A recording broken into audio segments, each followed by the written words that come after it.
로마서 15장 1절에서 7절까지의 말씀입니다.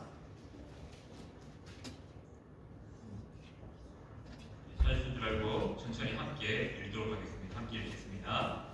믿음이 강한 우리는 마땅히 믿음이 약한 자의 약점을 감당하고 자기를 기쁘게 하지 아니할 것이라.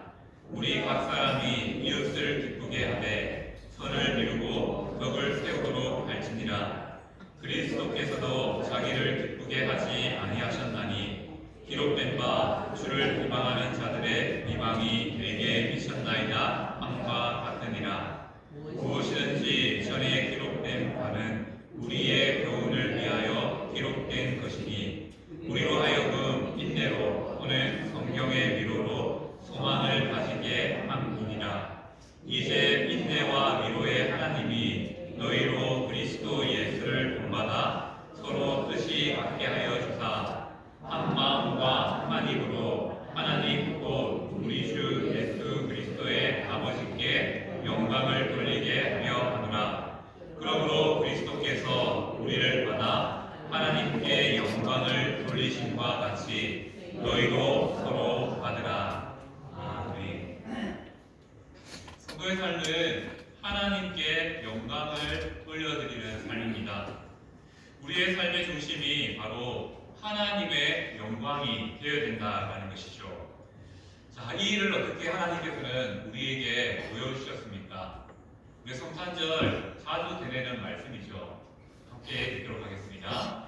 지극히 높은 곳에서는 하나님께 영광이요 땅에서는 하나님이 기뻐하신 사람들 중에 평안하라 하니라. 아멘. 바로 우리가 성탄을 앞두고 우리의 삶의 평생에 마땅히 고백하고 찬양해야 될 영역의 말씀이 바로 이 말씀입니다. 이 말씀도 좀 간단히 한번 정리해볼까요? 저를 한번 따라해보겠습니다. 하늘에는 영광, 땅에는 평화. 바로 오늘 이 말씀을 오늘 본문의 말씀을 통해서 함께 살펴보고자 합니다. 자, 예수님께서 이 땅에 오신 사건이 하나님께는 영광이 되었고요.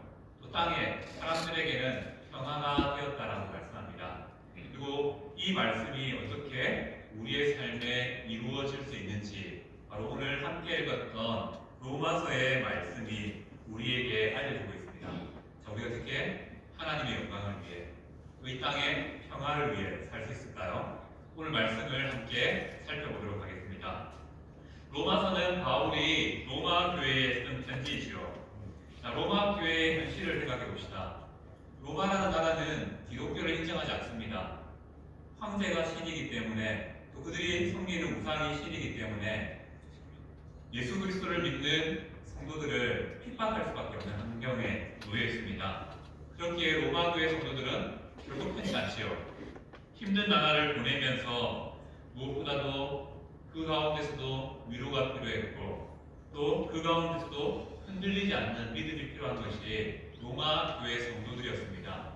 그래서 로마서의 말씀을 보면 바로 이 로마 교인들이 이러한 상황 가운데 흔들리지 않고 또 격려하고 위로하기에 쓴 편지가 로마서의 편지입니다.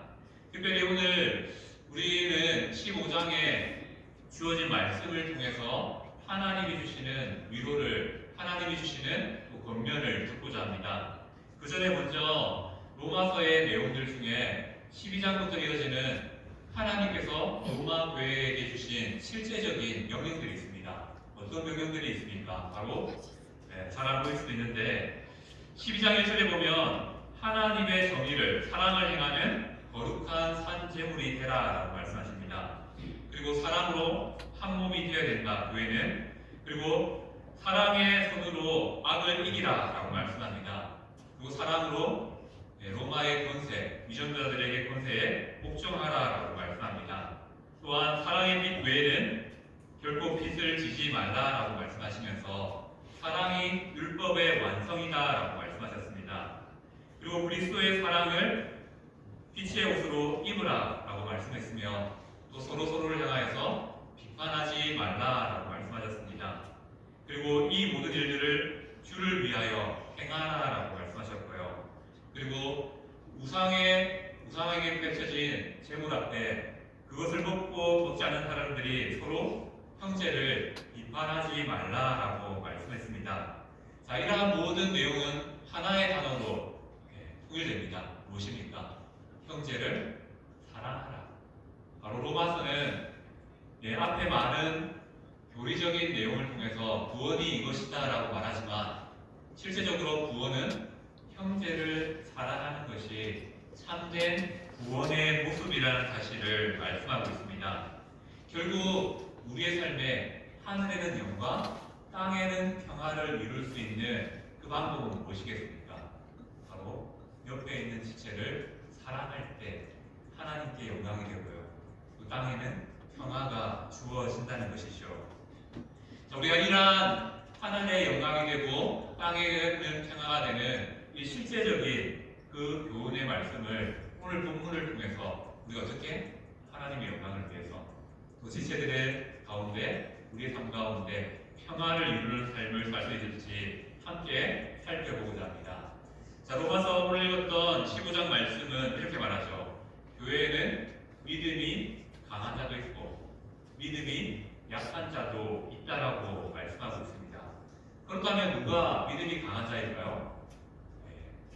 우리는 여러 가지 기준을 따라서 이러한 사람이 믿음이 강하다라고 말할 수 있습니다.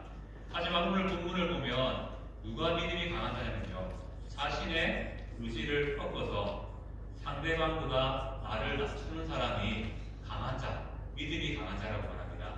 반대로 내 의지를 내세우면서 내 생각들을 고집하는 사람이 믿음이 약한 자라고 말씀하고 있습니다. 우리 교회는 믿음이 강한 자들이 참 많은 것 같습니다. 제가 이렇게 살펴보아도 우리가 매사에 자신을 낮추어서 남들을 섬기는 많은 성도들을 보게 됩니다. 그래서 저는 자부합니다. 우리 이 땅에 많은 교회들이 있겠지만 이 땅에 많은 교회들 중에 우리 교회가 믿음이 강한 자가 제일 많은 교회라고 생각합니다. 믿으십니까?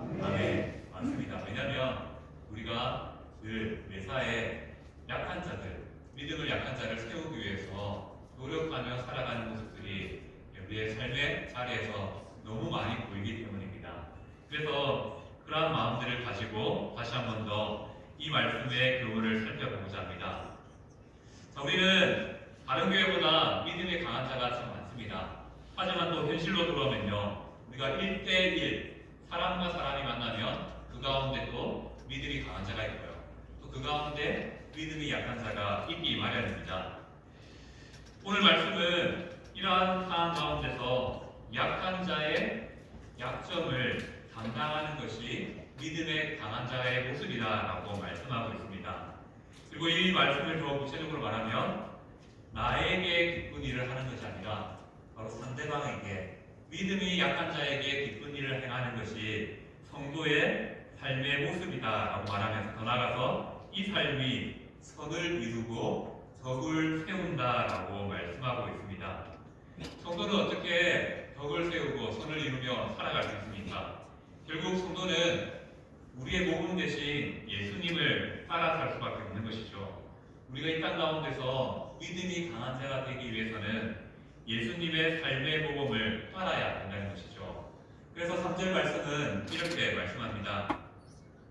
예수님의 삶은 자신이 기쁜 일을 행하지 않으셨다.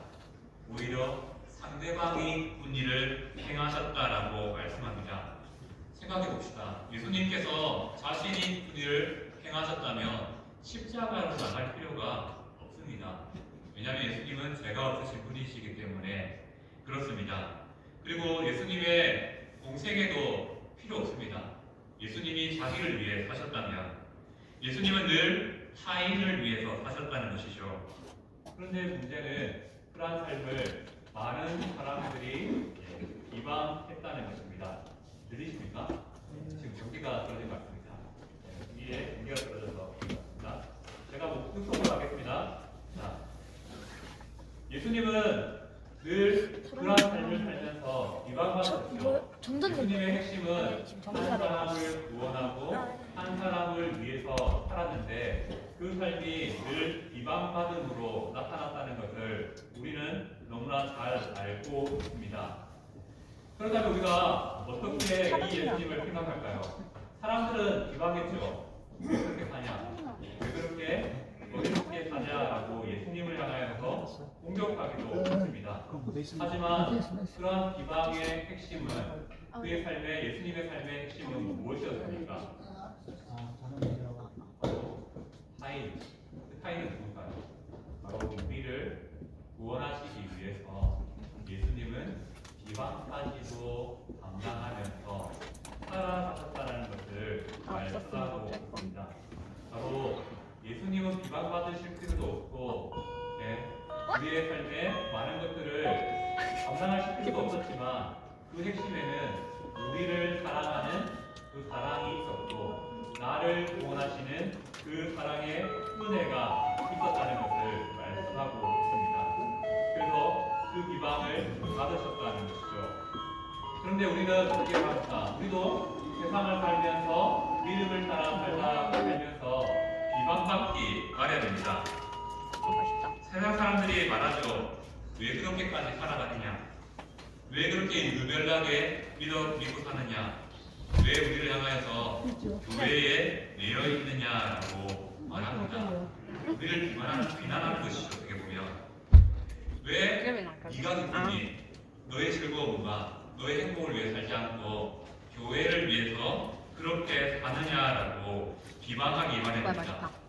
우리도 예수님을 믿기 때문에 예수님께서 받으셨던 비방을 있는 모습 그대로 받게 된다는 것이죠. 플레이트도 펴졌다.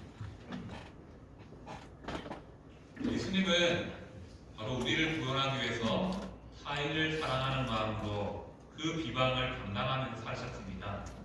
또한 우리도 그대로 구원받은 우리도 비방. 성도로서 비방받는 삶을 살아갑니다. 15장 3절. 예수님께서 비난받고 십자가에 죽으신 일은 자신에게 기쁜 일이 아니었습니다. 하지만 결국 우리에게 구원이 나타남을 통하여서 우리가 기쁘게 되는 또 하나님이 기뻐하시는 그런 놀라운 일을 이루시는 사건이 되었습니다. 이것을 오늘 본문은 이렇게 말하죠. 바로 하나님께 영광이 되었다라고 말씀하고 있습니다. 바로 이렇게 말씀하시는 것이죠. 예수님은 희생과 십자가의 사랑을 통해서 우리를 받아 하나님께 영광을 돌리셨습니다. 예수님의 하나님께 영광을 돌리기 위한 이 삶은 그의 인생을 통하여서 모든 희생과 비난을 감당하심을 통해서 나타나셨습니다. 그 결과 되겠습니다. 내가 구원받는 놀라운 일이 이루어졌습니다. 바로 내가 구원받은 이 사건이 예수님께는 하나님께 영광이 되는 사건이라고 말씀하고 있습니다. 바로 하나님께 영광이 된다는 것의 의미에는요, 우리가 예수를 믿어 구원받았다라는 그런 의미가 담겨 있다는 것이죠. 이렇게 하나님께 영광을 이루신 예수님의 삶은 우리에게도 말하죠. 너희도 서로 이렇게 받으라. 예수님처럼 살아가라라고 말씀합니다. 하나님께 영광이 되는 삶에 동참하라라고 말씀하고 있습니다. 하나님께 영광이 되는 삶은 무엇일까요? 이것을 이해하기 위해서 우리는 말씀을 살펴봐야 됩니다. 하나님의 영광이라는 단어를 먼저 한번 살펴보고자 합니다. 영광이라는 단어를 히브리어로는 카보드라고 하고요. 그 뜻은 무게와 가치가 있고 중요하다는 것을 말씀합니다. 그래서 구약에서 하나님의 영광을 말할 때 이 영광은 어떠한 의미가 있냐면요, 하나님은 얼마나 위대하고 존귀하신 분인지를 말할 때 영광이라는 단어를 사용합니다. 그래서 구약에서는 하나님 영광하면요, 이런 것을 떠올려야 됩니다. 하나님이 어떤 분이셨는가? 하나님은 이런 분이십니다 라고 말할 때 하나님의 영광을 사용합니다. 하지만 신약에서는 이 영광이 헬라어로는 독사라는 단어로서 영광과 찬란함과 명성이라는 뜻을 담고 있습니다. 신약에서 나타나는 하나님의 영광은 조금 다른 의미로 다가옵니다. 어떤 의미냐면요. 하나님이 사람들에게 어떻게 드러나고 인정받는지가 초점 맞춰져 있습니다. 하나님의 영광은요, 바로 성도의 삶을 통해서 어떻게 하나님이 드러나느냐, 이것이 하나님의 영광이라고 말씀하고 있습니다. 성도의 삶에 어떻게 하나님이 드러나느냐, 이것이 바로 하나님의 영광이라는 이 단어에 담긴 의미라는 것이죠. 이 말을 조금 오늘 말씀을 가지고 풀면요, 한 영혼이 구원받는 것, 바로 그것이 하나님께 영광이 되는 삶이라고 말씀하고 있습니다. 예수님의 삶이 왜 영광이 됩니까? 그 예수님의 십자가의 죽으심과 부활의 사건이 바로 나를 구원하는 놀라운 사건이 되었기 때문에 이 사건 자체가 바로 하나님께 영광이 되었다는 것이죠. 그렇다면 우리는 어떻게 하나님께 영광이 되는 삶을 살 수 있습니까? 그 말씀은 바로 우리가 1절, 2절 말씀을 통해서 살펴볼 수 있습니다. 어떻게 하면 우리가 구원을 이루는 삶, 나의 구원을 통하여서 그 옆에 있는 형제의 구원을 이루는 삶을 살 수 있을까요? 바로 1절, 2절 말씀처럼 내가 강한 자가 되어서 약한 자의 약점을 감당하며 살아가는 그런 삶을 살 때 우리가 하나님께 영광이 되는 삶, 하나님의 영광을 이루는 삶을 살 수 있다라고 말씀하고 있습니다.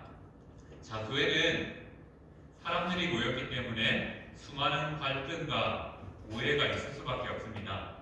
때로는 내 자신 앞에 부당한 일처럼 여겨지는 일들도 당하게 됩니다. 또 때로는 이해하지 못할 일들을 요구받기도 합니다. 이때 우리의 삶에 믿음에 있어서 강한 자와 약한 자가 드러나게 되어 있다는 것이죠. 약한 자는 자신의 기쁨을 선택합니다. 상대방을 생각하지 못한다는 것이죠. 하지만 강한 자는 이때 상대방의 기쁨을 선택합니다. 그렇다고 이 말씀은 무조건 이타적으로 사는 것이 성도의 삶이다라고 말하는 것은 아닙니다. 성도의 삶은 덕을 이루고 선을 이루고 덕을 위한 삶이라는 것을 말씀하는 것이죠. 왜요? 이것이 하나님께 영광이 되는 삶, 하나님이 원하시는 하나님께 영광을 돌리는 삶이라는 것을 말씀하고 있습니다. 그 다음에 이제 우리가 구체적으로 오늘 말씀을 통해서 강한 자가 약한 자를 품는 것이 바로 하나님께 영광이 된다고 하는데 그 영광이 되는 삶을 우리가 어떻게 실제적으로 우리가 이루고 참여할 수 있는지를 살펴보고자 합니다.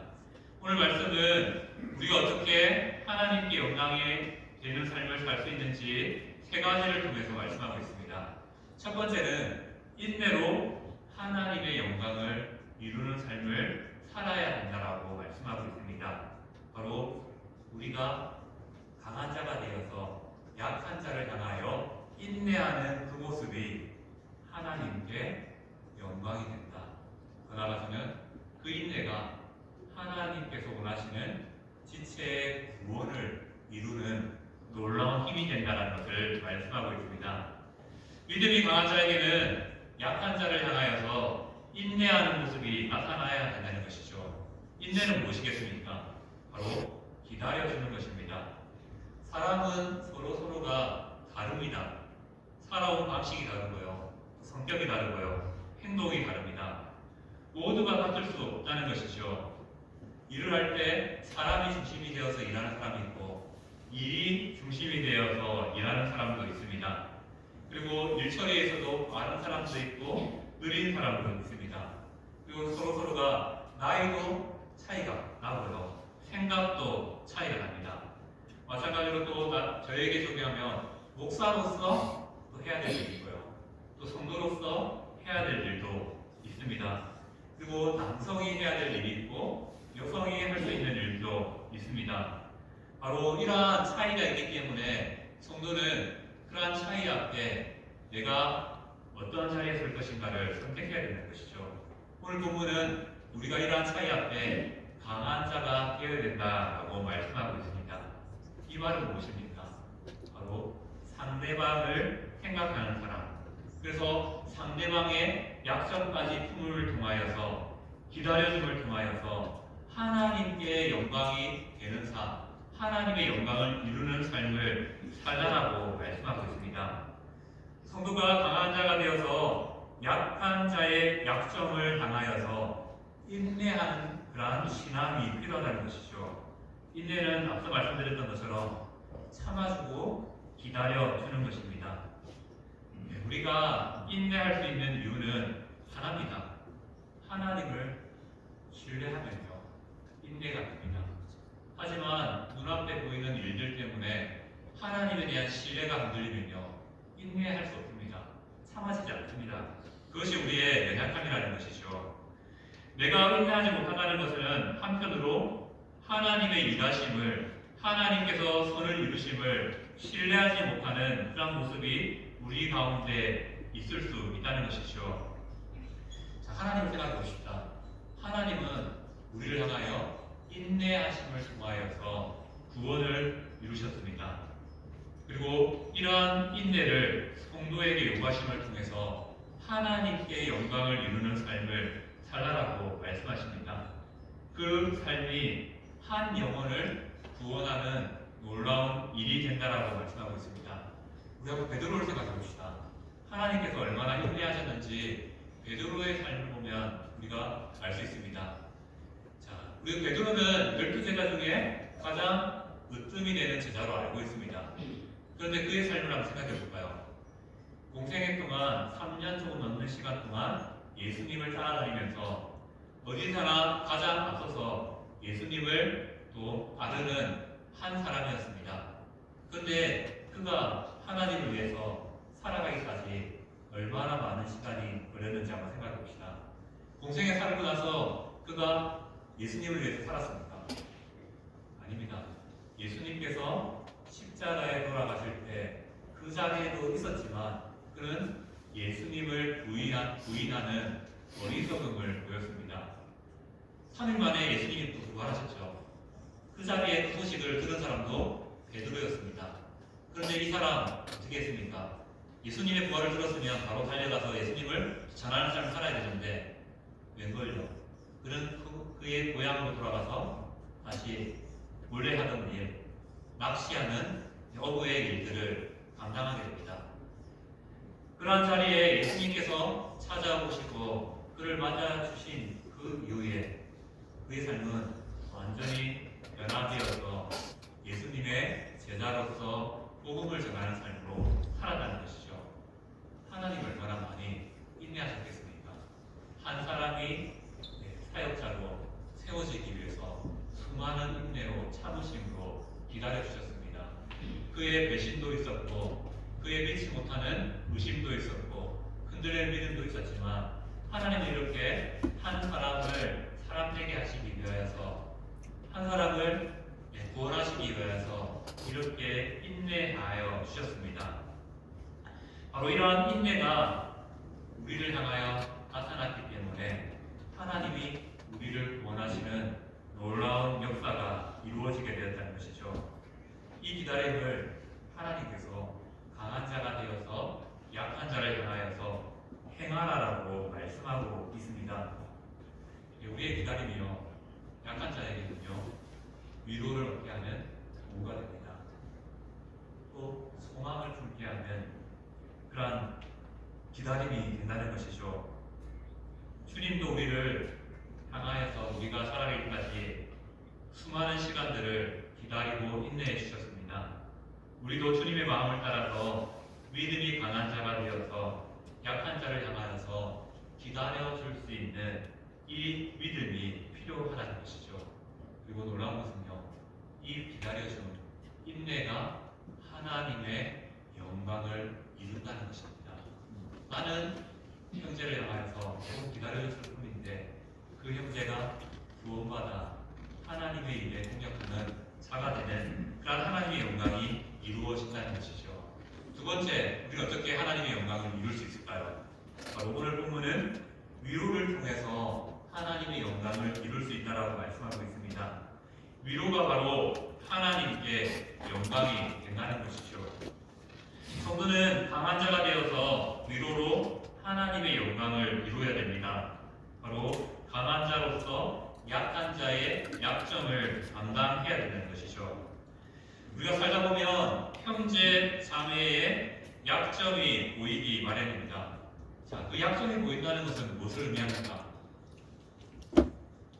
하나님께서 우리에게 주신 사명입니다. 그 약점을 담당하라는 것입니다.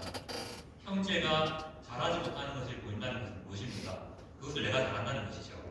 그래서 그 잘하는 것을 통해서 그 형제를 섬기라는 것이 바로 하나님의 우리에게 주신 그런 마음이라는 것이죠. 우리는 강한 자로서 약한 자를 덮어주고 그의 필요를 채워주는 삶이 필요합니다. 이것이 바로 하나님께서 우리의 삶을 통하여서 위로를 통하여서 하나님의 뜻을 이루는 방법이라는 것이죠. 자, 우리가 함께 살다 보면요, 지체의 약점이 보입니다.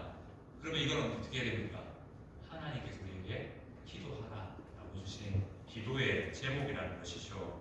이렇게 성도는 이 약점을 향하여서 기도함으로 그를 품고 그의 필요를 채워줌을 통하여서 위로하는 자가 되어야 된다는 것입니다. 그리고 이 성도의 위로는 상대방에게 성경의 말씀이 된다는 것을 말씀하고 있습니다. 바로 4절 하반절의 말씀이 그렇게 말하죠. 성경의 위로로 소망을 가지게 한다라고 말씀하고 있습니다. 내가 지체를 인해서 베푼 위로가 상대방이 어떻게 된다고요? 바로 하나님의 말씀과 같은 권세가 있는 행동이 되어서 그의 삶을 변화시키는, 그의 삶을 구원으로 인도하는 놀라운 동기가 되고 힘이 된다는 것입니다. 그렇게 강한 자는 위로하는 자가 되어야 됩니다. 위로자가 될 때 하나님의 위로가 나를 통해서 지체에게 나타나게 됩니다. 그리고 그 위로는요, 형제를, 영혼을 살리는 놀라운 하나님의 영광이 이루어지는 놀라운 사건이 됩니다. 근데 거기서 무엇일까요? 그 위로가요, 그 형제를 구원하면 그 형제가 받은 그 구원을 통해서 다시 나를 위로하는 위로로, 하나님의 주신 위로로 나에게로 돌아오게 된다는 것이죠. 그래서 서로 위로함을 통해서 우리의 소망이 흔들리지 않습니다. 어떤 소망이죠? 천국을 향해 달려가는 그 소망, 하나님 나라를 이루고자 하는 그 소망이 서로의 위로를 통해서 더 흔들리지 않고 굳건해진다는 것입니다. 그래서 하나님께서는 우리에게 강한 자가 되어서 약한 자를 위로함으로 하나님의 영광을 이루라고 말씀하십니다. 그리고 세 번째, 우리는 어떻게 하나님의 영광을 이룰 수 있습니까? 오늘 본문을 따라보면 한 마음과 한 힘으로 함께함을 통해서 바로 하나님의 영광을 이루어야 된다라고 말씀하고 있습니다. 우리가 이렇게 함께 예배드리고 함께 밥 먹고 함께 교제하는 것이 바로 하나님께 영광이 된다라고 말씀하고 있습니다. 5절 6절 말씀이 바로 이 내용들을 다루고 있죠. 강한 자의 약한 자를 향한 인내와 위로는 바로 하나님의 은혜로 우리의 삶에 나타나게 되어 있습니다. 그래서 5절 말씀처럼 인내와 위로를 통해서 하나님이 우리와 함께 하신다는 것이죠. 또한 예수님을 본받아 서로 뜻이 같게 해주시는 은혜가 우리 가운데 나타난다는 것입니다. 바로 우리는 위로하고 우리는 인내해줄 뿐인데 하나님께서 우리 교회의 마음들을, 우리 성도들의 마음들을 하나로 묶어주시는 은혜를 베풀어 주신다는 것이죠. 그리고 이 하나님이 바로 하나님께 영광이 된다라고 말씀하고 있습니다. 우리가 지체를 향하여서 나는 조금 참고 기다렸을 뿐인데요, 그것이 구원을 이룹니다. 나는 지체를 향하여서 잠깐 위로했을 뿐인데 그것이 구원을 이룬다는 것이죠. 하나님의 영광이 나타난다는 것입니다.